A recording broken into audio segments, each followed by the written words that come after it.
कारण क्या है? बदलाव संकल्प सभा, उस सभा के स्लोगन में लिखा है बदलाव यानी परिवर्तन, और संकल्प यानी एक इरादा कि हम ये संकल्प ले रहे हैं कि हम आगामी विधानसभा के चुनाव में बदलाव करेंगे। तो बदलाव कहाँ होगा? चुनाव यानी राजनीति, चुनाव यानी राज्य का विधानसभा का चुनाव, चुनाव यानी सत्ता का बनना, चुनाव यानी झारखंड राज्य की तकदीर को बदलना। तो आगामी जो विधानसभा का चुनाव होगा, इस सभा के माध्यम से उपस्थित लोग संकल्प ले रहे हैं कि उसमें बदलाव लाया जाएगा। क्या लगता है जिस तरह से अलग अलग पार्टियों के द्वारा अलग अलग तीरंदाजी किया जा रहा है इस विधानसभा चुनाव में, ऐसे में आप लोग कहाँ तक सफल हो पाएंगे?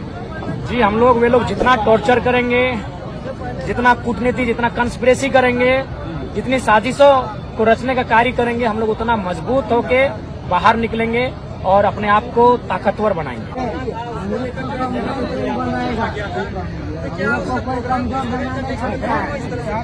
देखिए, आरोप नहीं, आपको भी मालूम है कि तमिलनाडु की किस प्रकार से लोगों को दिग्भ्रमित करते हैं, किस प्रकार से गलत डेटा के साथ अपना यूट्यूब में वीडियो बनाते हैं, ये आपको भी मालूम है। तो मेरा यही सवाल है कि झारखंड में एक तो माहौल देख रहे हैं कि यहाँ की नौकरियों को अन्य राज्यों के लोग लूट कर लेके जा रहे हैं, और आप यहाँ उनकी छाती में चढ़ के इस प्रकार का कार्यक्रम करेंगे तो ये कह सकते हैं झारखंड के गाल पे एक तमाचे के जैसा है। तो इससे अच्छा है कि इस विषय को संज्ञान लेकर प्रशासन ने उस कार्यक्रम को रोका है।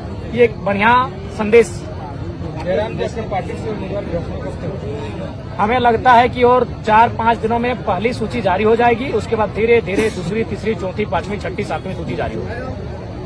अभी बाहर के एक मतलब बाहरी राज्य के एक नेता है, पत्रकार भी है, वो आपको लेकर के बहुत सारी बयानबाजी किए हैं अलग अलग। देखिए, सबसे पहला बात ना मेरे पास, हमें अब उतना समय हम लोग का विधानसभा के चुनाव में नहीं है कि एक बाहर का व्यक्ति आता है, हम पे कोई बात करता है, उसको हम उसके लिए हमारी प्रवक्ता मंडली है, आप उनका इंटरव्यू लीजिए, लाइव लीजिए, वो उत्तर देंगे। आरोप प्रत्यारोप लगातार लग रहे हैं। आरोप प्रत्यारोप इसलिए लगाया जाता है कि उनको लगता है कि जरा मात तो कहीं उलझा के रख देना है, तो आप वहां उलझ के रहेंगे नहीं।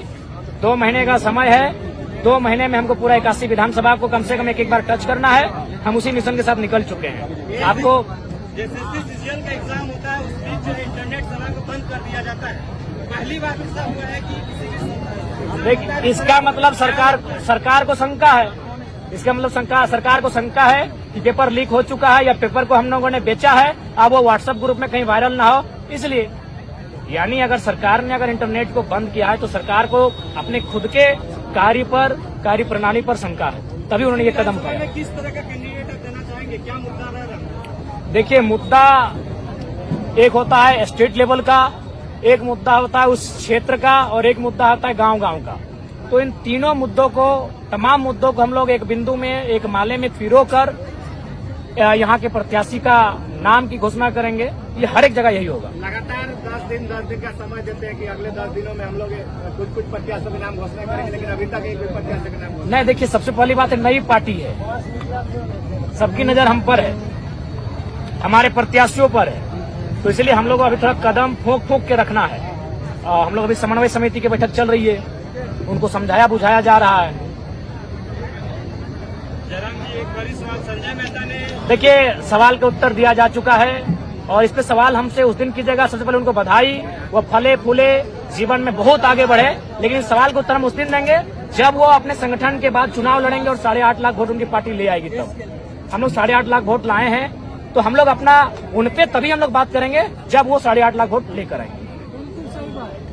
दादा, अचानक से जब से कोई भी नेता चले जाते हैं जो गरीब पैसा दिए थे, और अचानक से पार्टी चेंज कर लेते हैं। देखिए, उसमें हम लोग स्वीकार करते हैं, हमारी अपनी नैतिक जिम्मेवारी थी वहाँ। हम हमारे संगठन से व्यक्तिगत हमसे भूल हुई है, क्योंकि लोकसभा का चुनाव पहला चुनाव था, इंसान को परखने में हम लोगों ने भूल किया है, ये सत्य है, इसको स्वीकार करते हैं। और विधानसभा के चुनाव में ये भूल ना हो, इसके लिए हम लोग अपने जो गुप्तचर है उनको दुरुस्त करेंगे, एक बढ़िया फीडबैक लाके देंगे। अच्छा, एक सवाल है सर कि रिजवान क्रांतिकारी जो अल्पसंख्यक मोर्चा के अध्यक्ष थे, उनके जगह पे कोई और अभी आप लोगों ने बनाया, तो क्या रिजवान क्रांति ने जो किया है वो सत्यापित हो गया है क्या? लेकिन नहीं, अभी उसकी जांच चल रही है, और चूंकि आरोप प्रत्यारोप का जो दौर चला और कार्यक्रम रुका था, चूंकि उन पर अभी जांच चल रही थी, यानी वो कार्यक्रम में जा नहीं रहे थे, तो इसीलिए हमने कार्यकारी दोनों को भी कार्यकारी मनोनयन उनका किया गया है।